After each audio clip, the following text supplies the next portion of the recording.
Because those bluff ends, your main lake points, there's always something different. There's a reason those fish are holding in certain areas, whether it be a brush pile, whether it be a stump, or just a hard pea gravel spot that everything looks the same, but there's one little patch out there that's something different. There's a couple of rocks there or something, and those fish will target on that. And with the sonar, you can find them a lot quicker. Throw your jerkbait over to them, and as you're getting that summertime, obviously you're going to start working that bait a lot faster.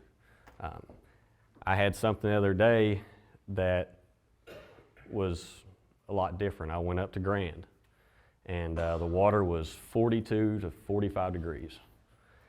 And you're thinking, well, and I'm throwing a rogue. That's what you do when it's cold, right? I mean, if you ain't sonar minnow, you're throwing a rogue. I get up there, throwing it, I'm just, you know, just 1, 2, let it set. 1, 2, let it set. And I'd had fish come up and just look at it. 42-degree water, hell, they're not supposed to just look at it. They're supposed to come up there, eat it, and go on. No. I had to start triggering those fish. I was actually ripping that rogue as hard as I could, and those fish were coming at it like I have never seen. I'm like, well, heck, these fish are supposed to be cold-blooded and can't move around when it's cold. BS. These things came out and were absolutely knocking the fire out of it and coming from a long ways to hit it. But when I was working it slow, they didn't want it. I had to work it faster to get these fish to eat. My setup for throwing this, another thing, I stay with 12-pound Sunline Sniper. That, I've tried heavier weighted lines, I've tried lighter. 12-pound has by far got me the best depth range and the best action out of my bait that I feel is needed. The only time I don't go below 12. I have went up to 16 before because there was a tournament that we were fishing at Guntersville, and I was catching them on a rogue in the summertime. Everybody else was throwing 10, 12-pound test line, and it was getting down in that grass. The difference between me and them, I would come right behind them with a rogue, and I had 16 and 8. I had 18 on one of them, and I could keep that bait above the grass and still make those fish react that the other guys were digging up. They were cussing the jerkbait instead of me. I was like, that's fine, keep on going then, you know. But I throw it on a 6/8 jerkbait rod from Falcon. It's Cara. The reason I throw a 6/8 is in the past I've thrown 7-footers, and you know, I'm 5'10", 5'11", and I hit the side of my boat like this I don't know how many times, and splashing the water, you know, because I always jerk down.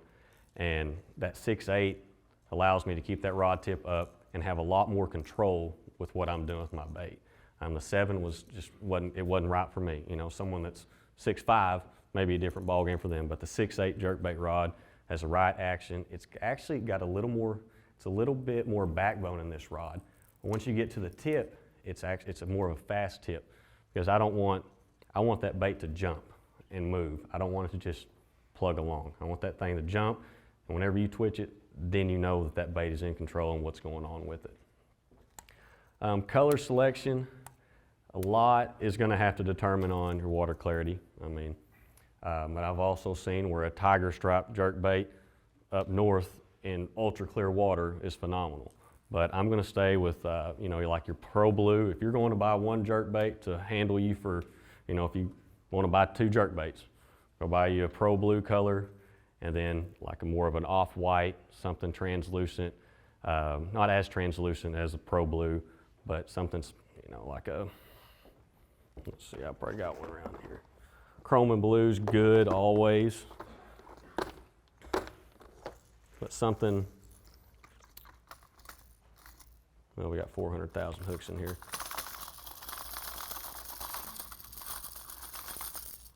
Almost like a Tennessee Shad color. It's more natural, but it still gets more of a reflection than Pro Blue is going to get. You know, that you can handle this in a little bit dirtier water. Your Pro Blue is obviously going to be your extremely clear water. Just stay natural with those, but when you get in that off-guard water, those brighter colors will go ahead and pull those fish from a little bit further.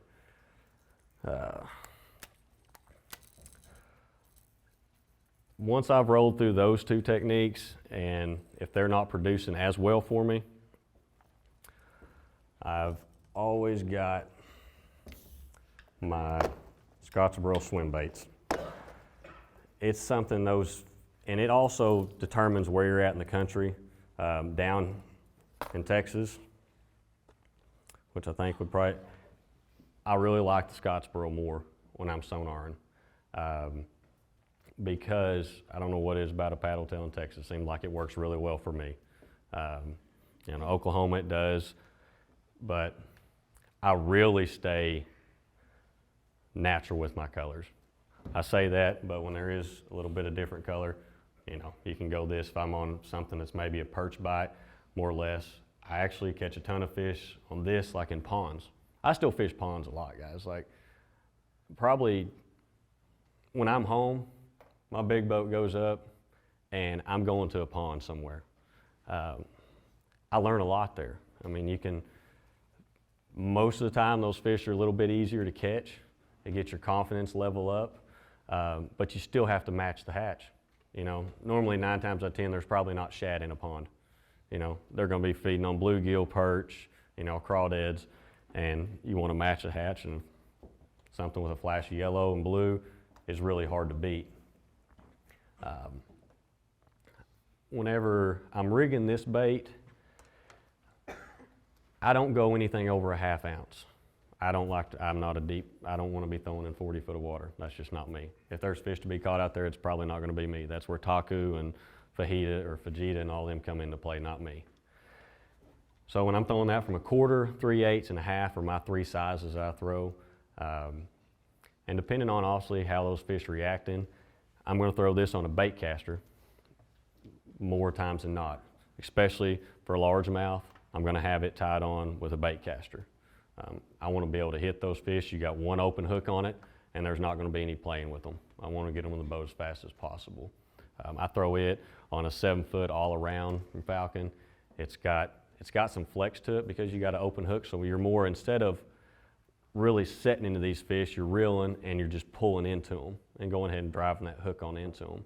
Especially with that, the Sonar, those fish, they really track that bait a lot more than what I initially thought they did. The Sonars, you know, opened our eyes up to that. I'm still going to be looking at those high percentage areas. You know, just like when I started with the jerkbait or the Sonar minnow, I'm still looking in those areas to where those fish are coming and going to. And my rigging on it though, as far as my line size,